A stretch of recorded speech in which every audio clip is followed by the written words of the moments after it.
கோடி மக்களை சென்றடைந்த பிரதமரின் மனதின் குரல் நிகழ்ச்சி.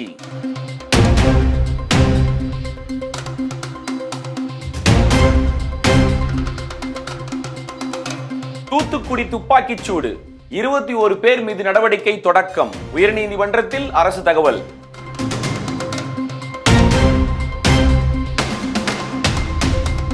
தனியார் துறையில் 75% இடஒதுக்கீடு சட்டம் ரத்து. பஞ்சாப், ஹரியானா உயர்நீதிமன்றம் தீர்ப்பு.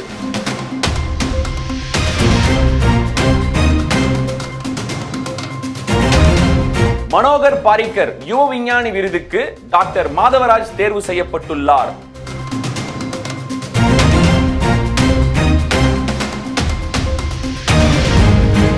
உலகளாவிய யூனிகார்ன் தரவரிசையில் இந்தியா 3வது இடத்தில் உள்ளது.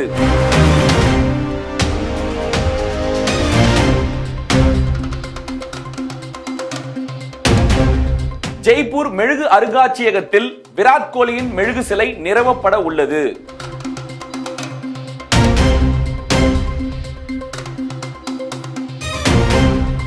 இரண்டாயிரத்தி 24ஆம் ஆண்டில் பார்க்க வேண்டிய சிறந்த இடங்களின் பட்டியலில் கொச்சி.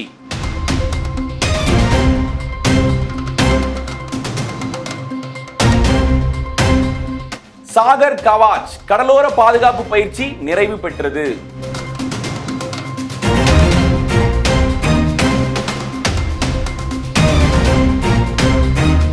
சிறுவர் பாலியல் சுரண்டல், துஷ்பிரயோகம் மற்றும் வன்முறையில் இருந்து தடுப்பு மற்றும் குணப்படுத்துவதற்கான உலக தினம்.